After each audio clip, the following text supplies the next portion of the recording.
বিয়ের প্রথম রাতে বউকে জিজ্ঞেস করেছিলাম, তুমি আমার কাছে কি চাও? বউ লাজুক মুখে বলল, যা চাই দিবেন তো? হাতে হাত রেখে বলেছিলাম, আমার সাধ্য থাকলে আমি অবশ্যই তোমার চাওয়া পূরণ করব। বউ বলেছিল, তাহলে শুনুন, আমি আপনার কাছে একটা বরকতময় সংসার চাই। আমি মুচকি হেসে বলেছিলাম, আর কিছু? সে বলেছিল, দুজনে মিলে এত আমল করতে চাই যে মৃত্যুর পরেও যেন আমরা একসাথে জান্নাতে থাকার সুযোগ পাই। কারণ আল্লাহ তাআলা পবিত্র কুরআনে বলেছেন, স্বামী স্ত্রী দুজনেই নেককার হলে দুজনেই একই জান্নাতে থাকবে। আপনি নেক আমল করতে রাজি আছেন তো?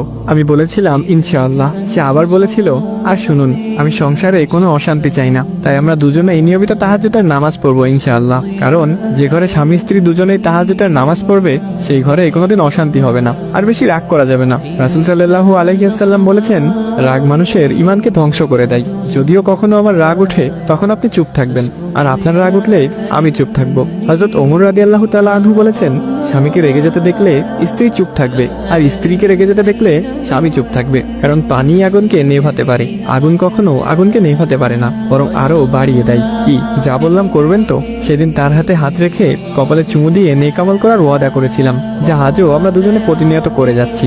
অফিসে বসে এসব ভাবছিলাম, এমন সময় স্যার এসে বেতন দিয়ে গেলেন। প্রতি মাসে বেতন পেয়ে মা বাবা ভাই বোনের জন্য কিছু কিনে তার জন্য কিছু কিনে নিয়ে যাই। আজও অফিস থেকে বাড়ি ফেরার পথে তার জন্য একটা নীল শাড়ি, কতগুলো গোলাপ আর বেনি করার জন্য বেলি ফুলের মালা নিয়ে এসেছি।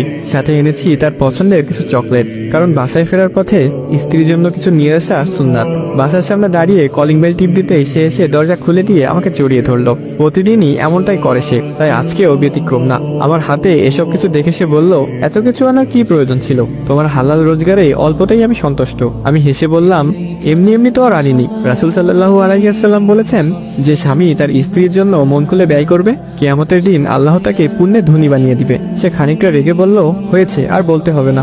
এত সব কিছু চাই না আমার শুধু তোমাকে পেলেই চলবে।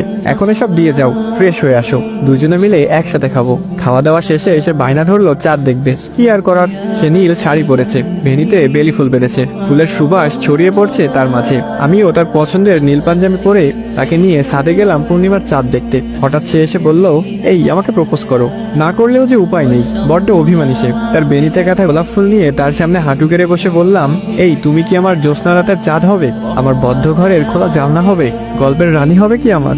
যে গল্পটা রচনা করব শুধু তোমার আর আমার। সে মিষ্টি হেসে আমার হাতের গোলাপটা নিয়ে বলল, আমি কি না করেছি নাকি? এই তো চলছে আমাদের প্রেম। তুমি যে কবে এসে বসলে মন গহিনে আমার, তুমি কি জানো না গল্পটা তোমার আমার? আল্লাহ পাক প্রতিটা মানুষকে দিনদার ফরহেজগার মুক্তাদির জীবন সঙ্গী দান করুক।